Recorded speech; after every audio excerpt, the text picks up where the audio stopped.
Hi hello எல்லாரும் எப்படி இருக்கீங்க? நாங்கள ரொம்ப நல்லா இருக்கோம். நீங்களும் ரொம்ப நல்லா இருக்கீங்க நம்புறேன். And welcome back to my channel Madras USA. This is me Archana.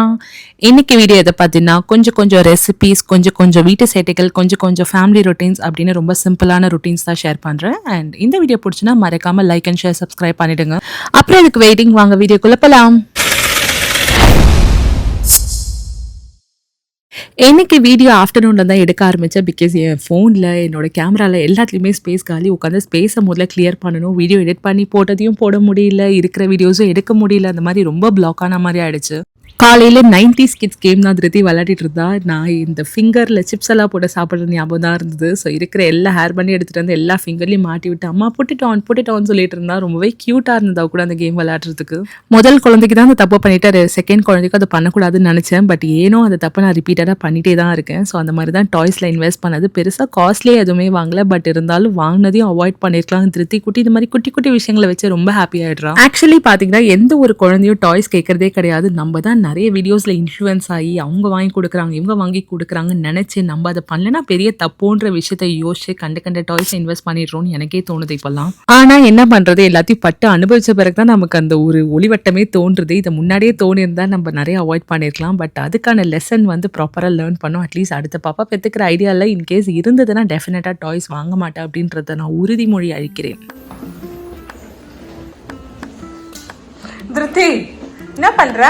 பாரு கேள்வி என்ன பண்றேன்னு பார்த்தாலே தெரியலம்மா போடுறேன். வேலையெல்லாம் பண்ணிட்டு என்ன வேலை வாங்கிட்டு இதுல டவுட் வேற இவளுக்கு. Thank you baby. இது ஒண்ணுதான் குறைச்சல். இருக்கிற வேலையெல்லாம் என்ன செய்ய சொல்லிட்டு தேங்க்யூ அவளையே வச்சுக்க சொல்லுங்க. அந்த தேங்க்யூ ஒரு குழந்தைன்னு கூட கருணை எல்லாமே என்ன வேலை வாங்குறான். தேங்க்யூ சொல்லலாம்.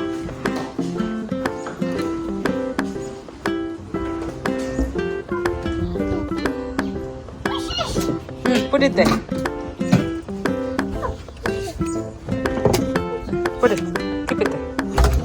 Good job, baby girl.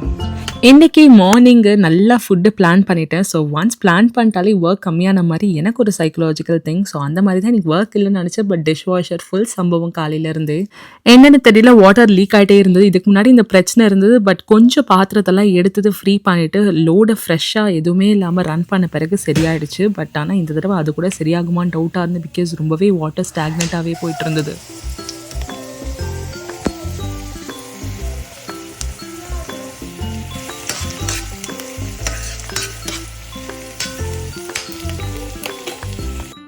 இன்றைக்கி நான் பிளான் பண்ண மெனு பிரியாணி. அதுக்கு வந்து தொட்டிக்க கத்திரிக்காய் தால்ஷா ஒரு புல்ஷா, லைக் எனக்கு அது என்னன்னு தெரில. பட் புளிப்பான அந்த கத்திரிக்காய் கிரேவி, அதுக்கப்புறமா ரைத்தா. அண்ட் பிரதீப் வந்து ரைஸு தால், அதுக்கப்புறம் கத்திரிக்காய் வந்து ரெகுலராக பொரியல் ஃப்ரை மாதிரி பண்ணிட்டேன். பிகாஸ் பிரதீப் வந்து பெருசாக இந்த பிரியாணி விரும்ப மாட்டாங்க. அது என்னமோ பிரியாணியை கண்டாலே ஒரு அவர்ஷனாக மாறிடுச்சு. பிகாஸ் நான் அந்தளவுக்கு பண்ணியிருக்கேன்னே சொல்லலாம்.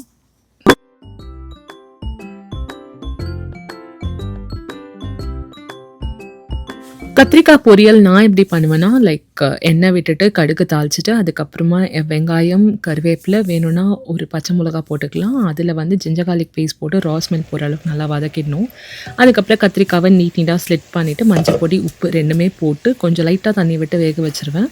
அது நல்லா வெந்துட்ட பிறகு உடனே சாம்பார் பொடி, அதுக்கப்புறமா லைட்டாக எண்ணெய் விடுவேன். பிகாஸ் அதுக்கு மேலே எண்ணெய் விடும்போது கொஞ்சம் நல்லா வதங்கின மாதிரி எனக்கு ஒரு ஃபீலிங். அதுக்கப்புறம் தக்காளியும் போட்டுட்டு ஒரு நல்லா பெரட்டி மூடி வச்சிடலாம்.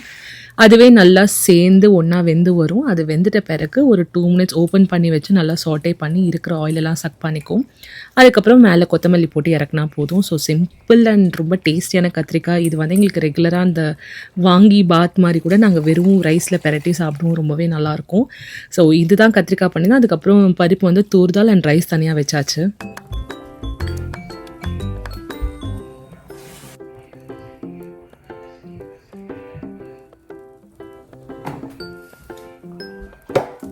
பிரியாணி ஆல்ரெடி ரெடி பண்ணிவிட்டு தம் போட்டாச்சு. ஸோ அதனால் சைடில் கத்திரிக்காய் அந்த புல்சாவை ரெடி பண்ணிடலான்னு ஸ்டார்ட் பண்ணிட்டேன். ஸோ எப்போவுமே தனித்தனியாக வதக்கி தான் பண்ணுவேன். பட் இந்த தடவை ஒன்றா வதக்கி பண்ணால் தான் என்ன தான் டிஃப்ரென்ஸ் வருதுன்றதுக்காக ஒன்றாவே ட்ரை பண்ணேன்.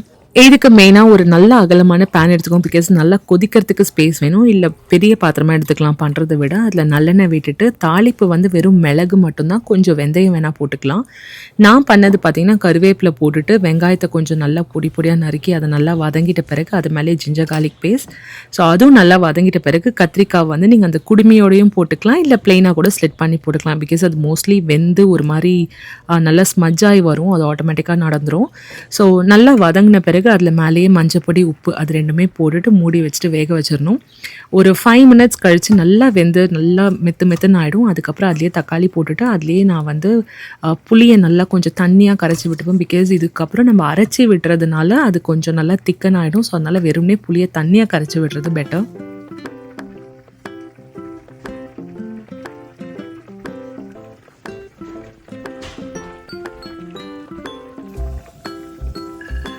அந்த கத்திரிக்காய் கிரேவியில் நான் ஆட் பண்ண பொடின்னு பார்த்தீங்கன்னா கொஞ்சமாக சாம்பார் பொடி போடுவேன், கொரியாண்டா பவுடர் கொஞ்சம் ஜாஸ்தியாகவே இருக்கும், அதுக்கப்புறம் காஷ்மீரி சில்லி பவுடர். ஸோ இதுதான் வந்து பவுடர்ஸாக யூஸ் பண்ணுறது.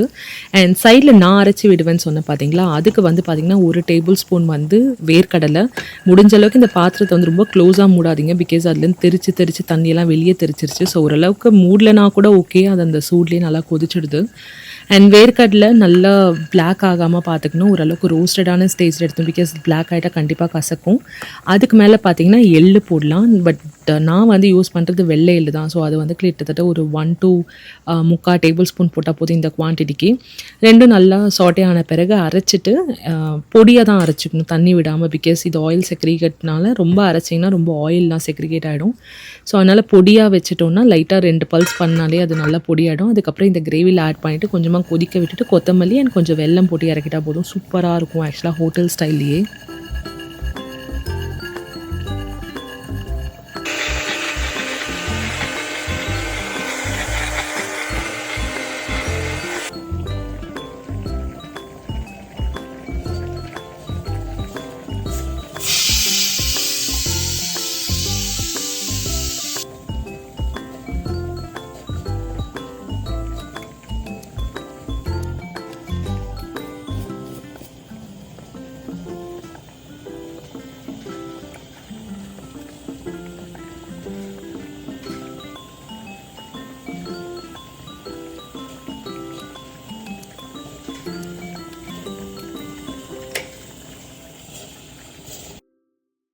சைட் பை சைட் சாதமும் ரெடி ஆயிடுச்சு. பட் ஆனால் நான் பண்ண தப்ப நீங்கள் தயவு செஞ்சு பண்ணிடாதீங்க. இந்த ஜாக் ஃப்ரூட் பிரியாணின்னு 2-3 பேர் பண்ணுறதை பார்த்து சரி ஸ்வீட் அண்ட் சால்ட்டு காரம் எல்லாம் சேர்ந்தா டேஸ்ட் நல்லா இருக்குமேன்னு ட்ரை பண்ணேன்.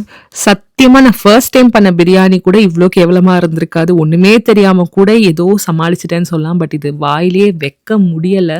அது ஜாக் ஃப்ரூட்டா இல்லை என்னன்னே சொல்கிறதுக்கு இல்லை. வாயில் சுத்தமாக அது பார்க்கும்போதே ஒரு மாதிரி சூவியாக ஒரு மாதிரி ரொம்ப கேவலமாக இருந்தது. பலாப்பழம் எனக்கு பேசிக்காக ரொம்ப பிடிக்கும். பட் பிடிச்ச எனக்கே அந்த பலாப்பழமே பிடிக்காத அளவுக்கு ரொம்ப கேவலமாக இருந்தது. கிட்டத்தட்ட அந்த ஜாக் ஃப்ரூட் நான் ஃப்ரோசன் தான் போட்டேன். ஸோ அதெல்லாம் எடுத்து வெளியே போட்டதுனால ரைஸுமே ரொம்ப கம்மியாக இருந்தது. நல்ல வேலைக்கு பேக்கப்க்கு ரைஸ் வச்சனால பிரதீப்காக பண்ண சாப்பாடு நாங்கள் எல்லாமே அதே தான் சாப்பிட வேண்டியதாக இருந்தது.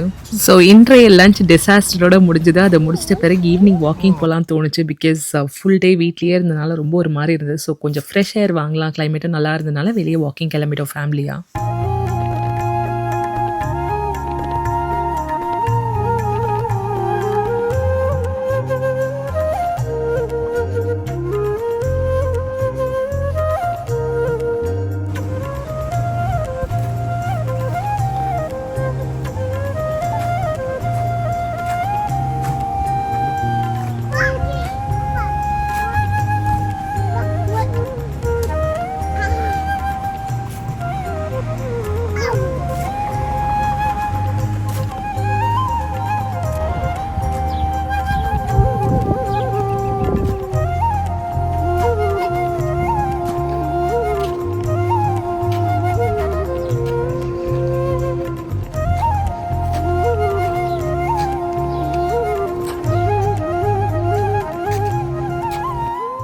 பிரதீப் இருந்ததுனால மட்டும்தான் திருத்தியை நான் வெளியே பார்க்க கூட்டு போவோம். மோஸ்ட்லி தனியாக நான் கூட்டிகிட்டே போக மாட்டேன். பிகாஸ் அவள் எந்த சைடு எப்போ எப்படி ஓடுறானே தெரியாது. இந்த சைடு காப்பாற்றுறதுக்குள்ளே அப்படி எஸ்கேப் ஆகிடுவா. ஸோ அதனால் 2 பேர் வேணும் அவளை சமாளிக்கிறதுக்கு. சம்மர் இப்போ ஓகே எப்படியோ வெளியே கூட்டிகிட்டு போயிடுறோம். பட் வின்டரை நினச்சா எனக்கு இப்போவே கொஞ்சம் பயமாக தான் இருக்குது. பிகாஸ் அவளுக்கு விளையாடுறதுக்கு நிறைய பேர் வேணும். அண்ட் எஸ்பெஷலி பீப்புள் நிறைய பேர் அவ கூட இருக்கணும்னு டெஃபினட்டாகவே ஆசைப்படுவா. வின்டரில் நம்ம தெரிஞ்ச ஆளுங்களோட மூஞ்சியே தெரியாத அளவுக்கு தான் கவர் பண்ணிட்டு போவாங்க. நம்ம அவங்க தானே தெரிஞ்சு ஹாய் சொல்கிறதுக்குள்ளே அவங்க நம்மளை க்ராஸ் பண்ணிட்டு போயிடுவாங்க. ஸோ அந்த விதத்தில் வந்து வின்டர் கொஞ்சம் ஸ்ட்ரகிளாக தான் இருக்கும். குட்டி ஓரளவுக்கு விவரம் ஆயிட்டானா ஓகே, இல்லைனா டெஃபினட்டாகவே கொஞ்சம் கஷ்டம்தான்.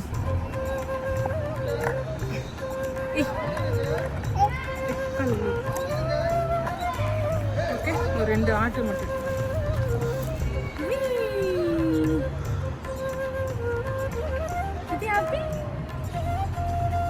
ஓகேவா?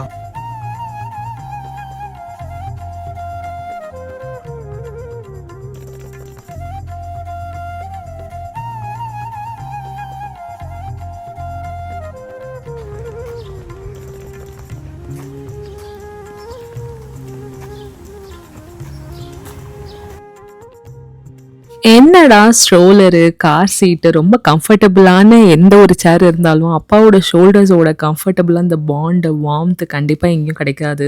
ஸோ பிரதீப்க்கு ரொம்ப ரொம்ப ஆசை திருத்தி இந்த மாதிரி தூக்கிட்டு போகணுன்னு. அவளும் ரொம்ப ஜாலியாக ஹாப்பியாக என்ஜாய் பண்ணிகிட்டே வருவா. ஸோ அந்த மாதிரி தான் சன்செட்டுக்கு வந்து பார்த்திங்கன்னா கிட்டத்தட்ட ரொம்ப டிலே ஆகுது இப்போல்லாம். நாங்கள் வீட்டுக்கு வரும்போதே ஒரு 8:30 இருக்கும். பட் ஆனால் சன் இன்னும் செட்டே ஆகலை. ரொம்பவே பிரைட்டாக இருந்து இன்ஃபேக்ட் வெயில் அடிக்கிற மாதிரி தான் இருந்தது. இருந்தாலும் டின்னர் டைம் ஆகிடுச்சு. நாங்கள் கிளம்பி வந்துட்டோம். டின்னர்லாம் ரெடி பண்ணிட்டு போயிருந்தா மேபி இன்னும் கொஞ்சம் நேரம் கூட நிறைய டைம் ஸ்பெண்ட் பண்ணியிருக்கலாம். வீட்டுக்கு வந்துட்டு குழந்தை கூட கொஞ்சம் நேரம் இருந்துட்டு அதுக்கப்புறம் அவளுக்கு காலில் ரொம்ப வலிக்குதுன்னு ரொம்ப கொஞ்சிட்டு இருந்தா. ஸோ அவள் காலெல்லாம் கிச்சு கொடுத்துட்டு அமுக்கி விட்டுட்டு அடுத்தது போய் வேலை பார்க்கலான்னு ஸ்டார்ட் பண்ணிட்டேன்.